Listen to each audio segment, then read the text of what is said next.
अखंड ज्योति के परिवार से जुड़े हुए 2.5 साल हो गए हैं।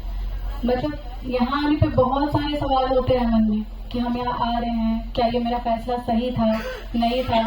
मतलब आज यहाँ पे जो कुछ भी हमें बताया गया, क्या वो यहाँ पे होता है कि ये सिर्फ कहने की बात है।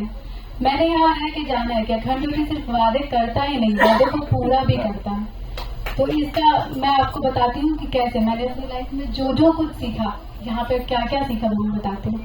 जब मैं यहाँ आई थी तो यहाँ पे मैंने सोचा था कि अखंड ज्योति हम लोगों को सिर्फ पढ़ाता ही नहीं, हम लोगों को फिजिकली, मेंटली, इमोशनली हर तरह से स्ट्रॉन्ग बनाता है। तो ये पॉसिबल है। यहाँ पे हम लोगों को फिजिकली स्ट्रॉन्ग बनने के लिए स्पोर्ट्स में इंट्रोड्यूस किया जाता है, हमें फुटबॉल खेलने के लिए बोला जाता है और टाइम टाइम पे अलग अलग स्पोर्ट्स ऑर्गेनाइज किया जाता है, कॉम्पिटिशन ऑर्गेनाइज किया जाता है, जिससे कि बच्चों में एक ये भाव आता है कि हाँ ठीक है मुझे जीतना है। तो जीतने के लिए हम खेलते हैं और खेलते खेलते हमने काफी सारी चीजें सीखी हैं, बहुत सारी चीजें जो मुझे यहाँ आने के पहले नहीं आती थी, बट यहाँ चीजों को करने के लिए बोला जाता है। फिर हमें होता है कि हमें ये करना है और सिर्फ ये हम बोलते नहीं है, हमें वो चीजें सिखाते भी हैं। फिर यहाँ पे स्पिरिचुअलिटी, सबको लगता है कि स्पिरिचुअलिटी मतलब पूजा पाठ करना। फिर यहाँ आकर के मैंने जाना कि स्पिरिचुअलिटी होता क्या है, खुद को जानना, खुद के आत्मा को परमात्मा से जोड़ना। अब ये तो बहुत ज्यादा हो गया, मैं बताती हूँ कि कैसे, इसको रियल लाइफ में बताती हूँ कि मैंने कैसे फील किया। मैं जब यहाँ पे आई थी तो मैं ये सुनती थी तो मुझे नहीं लगता था कि इतना ज्यादा ये इफेक्टिव है। फिर मैंने यहाँ पे अनुष्ठान किया, यहाँ पे अनुष्ठान कराया जाता है। मुझे जब मैंने पहला अनुष्ठान किया तब मुझे समझ में आया कि इसका क्या महत्व है। अनुष्ठान करना और स्पिरिचुअलिटी में हम लोगों को माला करना, जप करना, ध्यान लगाना, ये सब सिखाया जाता है, बताया जाता है। ये सब सिर्फ अध्यात्म में ही नहीं, साइंटिफिकली भी प्रूवन है कि ये हमारे फोकस को बढ़ाता है। तो इस तरह हमारी स्टडीज तो अच्छी हुई। जब मैंने अनुष्ठान किया तब मुझे समझ में आया ये चीजों को देखने का तरीका, सोचने का तरीका हमारी लाइफ से नेगेटिविटी हर चीज को दूर करता है और इससे एक मन में एक अलग सी शांति आती है। और मैंने ये अपने बिहेवियर में देखा।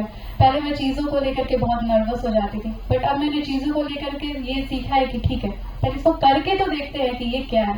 तो एक कैन डू एटीट्यूड जो होता है ना कि हाँ मैं ये कर सकती हूँ, ये मुझे यहाँ आकर के आया। और अगर मैं आज यहाँ इतना बोल रही हूँ तो ये कॉन्फिडेंस में मुझे अखंड ज्योति में आके आया। ऐसा नहीं कि मैंने पहले मुझे चीजें पता नहीं थी, मुझे सारी चीजें पता थी, बट मुझे इतना कॉन्फिडेंस नहीं था कि मैं कॉन्फिडेंटली इतने लोगों के सामने इतनी चीजें बोल सकूं। अगर आज मैं ये बोल रही हूँ तो ये अखंड ज्योति की वजह से। अखंड ज्योति सिर्फ हमें पढ़ाता ही नहीं है, ऑप्टोमेट्रिक बनाता है, हमारे कल्चर के साथ जोड़ता है, हमारे फिजिकल, मेंटल हर तरह से हर एक हेल्थ का ध्यान रखता है। यहाँ पे हमें बिल्कुल फील ही नहीं होता है कि हम किसी हॉस्टल में रहे, ये एक परिवार ही है। और ये लोग बोलते हैं कि ये परिवार है और हमने ये महसूस किया कि ये एक परिवार है। यहाँ पे चाहे कोई भी त्योहार हो, यहाँ पे मिलजुल के हम लोग मनाते हैं, चाहे वो सीनियर्स हो चाहे वो जूनियर्स हो। तो एक ये परिवार वाला फील यहाँ पे आता है। बच्चों को, माता पिता को ये एक सेफ्टी भी यहाँ पे है। माता पिता को कभी टेंशन ही नहीं होता है कि यहाँ पे सेफ्टी का क्वेश्चन। मेरे पेरेंट्स बहुत ज्यादा इस चीज को लेकर के थे कि हॉस्टल में रहेगी, कैसे रहेगी, क्या रहेगी। बट जब वो यहाँ आए और यहाँ की चीजों को देखा तो अब एकदम निश्चिंत रहते कि हाँ मेरी बेटी जहाँ है बहुत सेफ है। तो एक ये अखंड ज्योति का है। और अखंड ज्योति हर समय हर चीज पे एक नई जागरूकता कराता है, चाहे वो इन्वायरमेंट डे हो, चाहे अभी कुछ दिन पहले एक जो आई ट्रांसप्लांट का ये होता है उसके लिए भी जागरूकता बढ़े। तो अखंड ज्योति सिर्फ काम ही नहीं करता है, जागरूकता भी फैलाता है ताकि बाकी लोग भी इससे जुड़ सके और इसके बारे में जान सके। तो मुझे बहुत खुशी है कि मैं अखंड ज्योति का एक हिस्सा हूँ और मैं चाहूंगी कि मैं आगे अखंड ज्योति के लिए और भी अच्छा कर सकूँ। धन्यवाद।